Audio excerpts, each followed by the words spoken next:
Imagine if you were to create a Toys to Life game, but call it something like Collectors to Life. Instead of toys, you've got collector's items, maybe charge them at about $30 or $40 each. So our first article today comes from Nolan Chance. It was written in 2017 for nintendosoup.com. It's called The Life and Death of Toys to Life. Just a few days ago, on the 18th of October, another Toys to Life franchise bit the dust. The short-lived LEGO Dimensions series was a well-received series, yet its lifespan stood at a pitiful short 2 years. It was a good 2 years nevertheless. The death of a Toys to Life franchise is something that cuts deep into me. Having a kid running around in the home, the first aisle he would always run up to at Toys R Us is the Toys to Life section. Although our differences differ, he much prefers the crummy Skylanders. I always took to the Amiibo section. Toys to Life franchises are in a deplorable state. Again, this was 2017. LEGO Dimensions was not the first major Toys to Life franchise to be shut down in recent times. The mighty behemoth Disney Infinity was forced to cease production after 3 solid games and 118 individual figures out in the wild. Its 3-year run brought figures from Disney Classics, Marvel Studios, and even the Star Wars franchise to the table. If such big name characters cannot even save Disney Infinity, is there any hope for the future of Toys to Life? Even Skylanders, who had long been the poster child for Toys to Life, decided to take a quiet 2017, with no new games announced. After 6 long years of making Toys to Life figurines, the elder in the house realised that the consumers are starting to feel the fatigue already.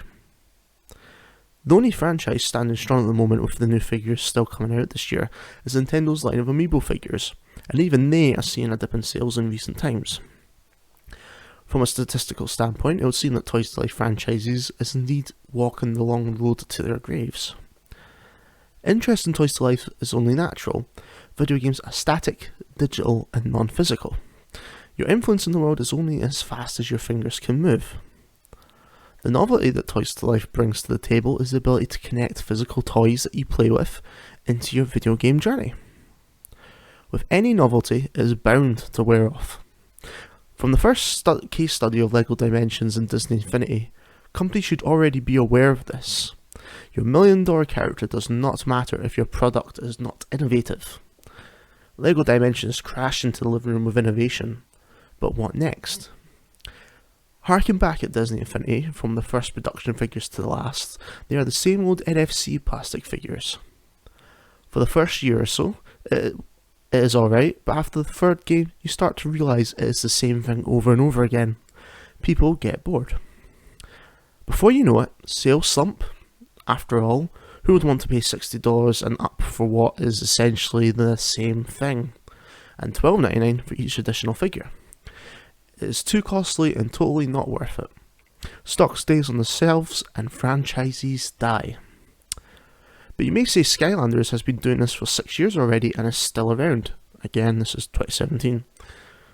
Unlike Disney Infinity, Skylanders contains suitable innovation that continues to trigger the player's intrigue in the franchise. By the third year, Activision knew for well that they had to innovate to keep the players, and that's where Swap Force came in. Bring mix and match that was a plastic static figure.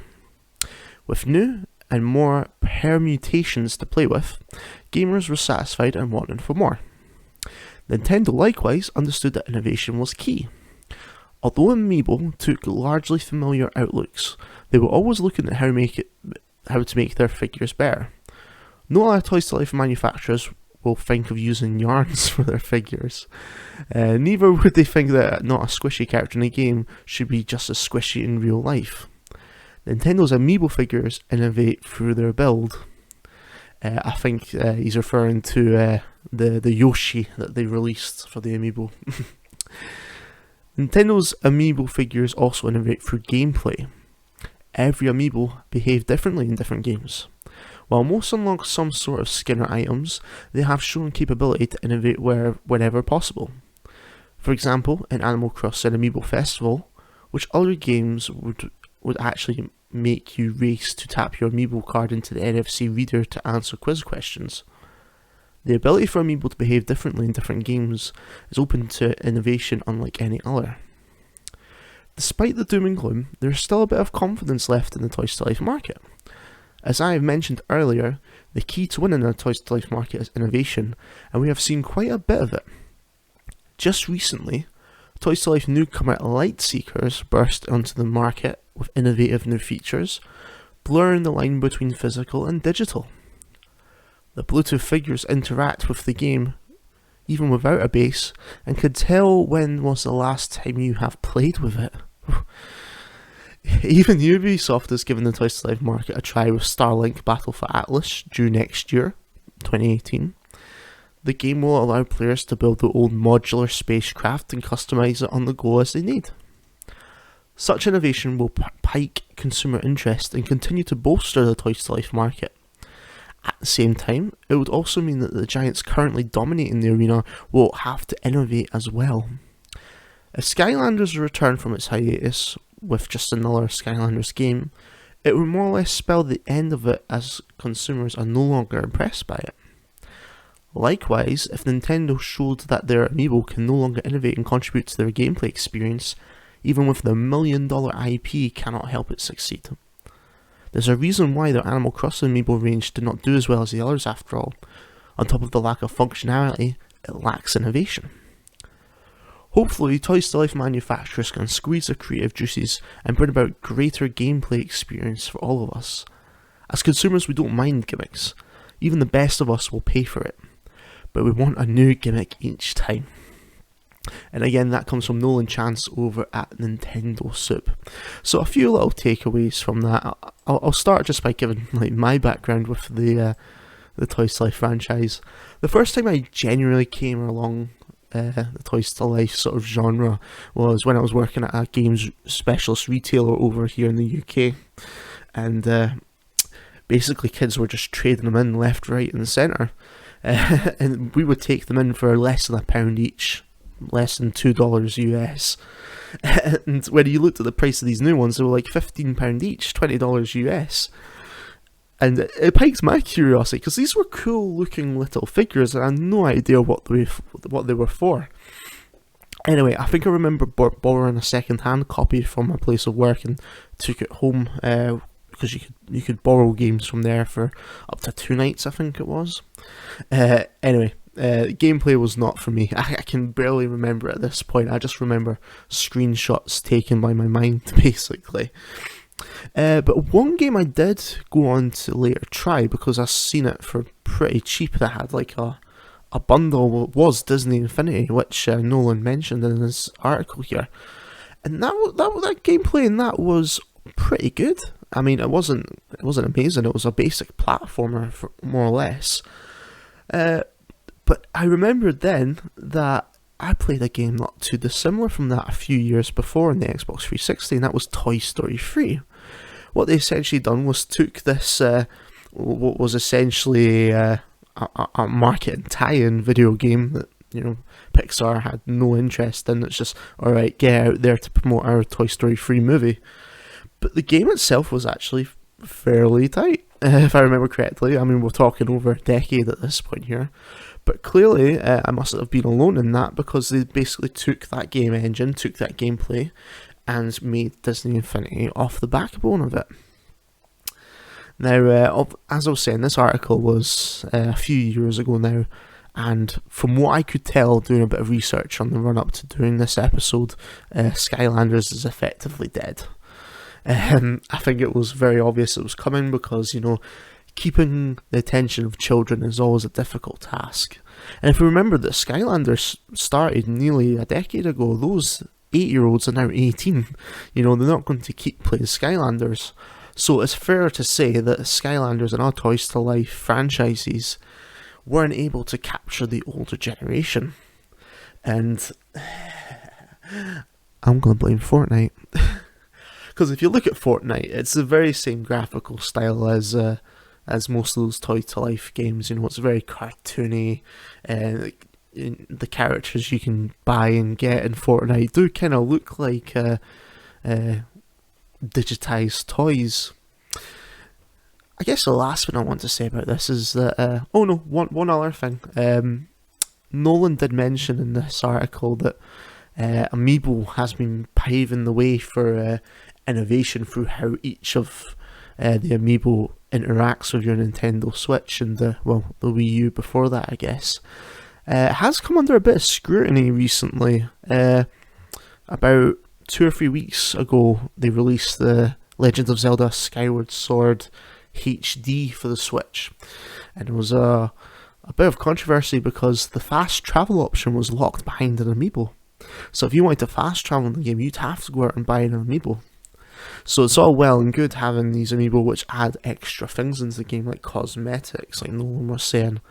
However, when you're looking at what some might consider a basic gameplay feature, I think that's when it starts to get questionable. But I was thinking about Toys to Life a few days ago, and how inexpensive it would be if you were wanting to be a collector and go out and buy all these second-hand Skylanders and what have you. I think there's a potential way forward for it, not through the children's market. If you think about the marketplace these days for things like Hot Toys and Prime One, proper collector standees and figures and what have you. Imagine if you were to create a Toys to Life game, but call it something like Collectors to Life, where it's basically the Toys to Life genre, but instead of toys, you've got collector's items, maybe charge them at about $30 or $40 each. And as for the game itself, make it something that also specifically targets adults. Imagine a Dark Souls game where the game itself, ship the game by itself, your usual $60, $70, and have a few basic characters or classes, your typical warrior, rogue, cleric, things like that. But then sell collector's standees like this, which act like Amiibo. So let's just say a dragon hunter. Let's pull one out there. And then you could put that into your game instead. I think that would be really cool. Now, I don't think that necessarily it would be gangbusters, but I think that would be a good thing, if anything, because we've seen when something burns too fast and too bright, things like Skylanders, things like the rhythm music genre like Guitar Hero and Rock Band, when things are almost too successful, they burn fast, they burn bright, and then they die, and regularly they don't go the way of the phoenix. But if you had something which catered to a very particular niche audience, now again we're talking about the actual figure aspect here, the game itself would, if we're going with the sort of Dark Souls, Bloodborne kind of genre, would appeal to what is a pretty significant market to be had now. But I think that could work, and I could easily see myself buying a shelf and lining them with these standees, but obviously it would live and die on the creativeness of the development team. Who knows, maybe someone from Software out there is looking for the next thing after Elden Ring. I know I certainly would like to see something like that.